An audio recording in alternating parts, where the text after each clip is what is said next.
আসসালামু আলাইকুম। আমার বলার কোনো ভাষা নেই, কিভাবে শুরু করব সেটা বুঝতে পারছি না। আমার মতো সারা দেশের লোক আজকে হতবাক। এরকম একটা কাণ্ড হতে পারে আমরা কেউ কল্পনা করিনি, কারো ধারণার মধ্যে ছিল না। কিন্তু এই অবিশ্বাস্য জিনিস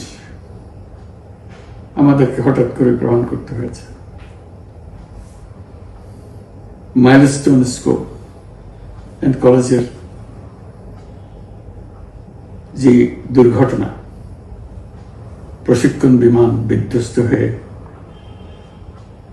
এই কচি শিশুদের উপরে ঝাঁপিয়ে পড়ল, আগুনে পুড়ে মরল। মা বাপদের আমরা কি জবাব দেব? কি বলবো তাদেরকে? আমরা নিজেদেরকে তো জবাব দিতে পারছি না। অজানা শিশুদের মুখ সবার চোখে ভেসে উঠছে। সারা জাতি হতভম্ব বা ক্রুদ্ধ। শোকাহত বললে খুব কম বলা হবে। এই দুর্ঘটনার রেশ এখনো কাটেনি। এখনো লাশ আসছে হাসপাতালে, এখনো হাসপাতালে মারা যাচ্ছে। মা বাপ এখনো খোঁজ দিচ্ছে আমার সন্তান কোথায়, তাকে আর কোনোদিন চেনা যাবে কিনা। যাদের লাশ দেখছি তার মধ্যে আমার সন্তান আছে কিনা পৃথক করার তো কোনো উপায় নেই। এরা আমাদের সবারই সন্তান, হঠাৎ করে চিরদিনের জন্য চলে গেল। আমরা অবশ্যই তদন্ত করব, তদন্তটা তারা ফিরে আসবে না। আমরা চিকিৎসার ব্যবস্থা করছি, সবাই ঝাঁপিয়ে পড়েছে। সকল হাসপাতাল, সকল মানুষ ছুটে আসছে। আমরা সবার কাছে অনুরোধ করছি, হাসপাতালে ভিড় করবেন না, কারণ যারা আহত তাদের জন্য এটা ভালো না। তারা তাদের শরীরে রোগ প্রতিরোধের শক্তি নেই। আমরা ভিড়ে থাকলে আমাদের শরীর থেকে কি রোগ তাদের মধ্যে ছড়িয়ে পড়বে তা বলা মুশকিল। কাজে দূরে থেকে দোয়া করেন সবাই।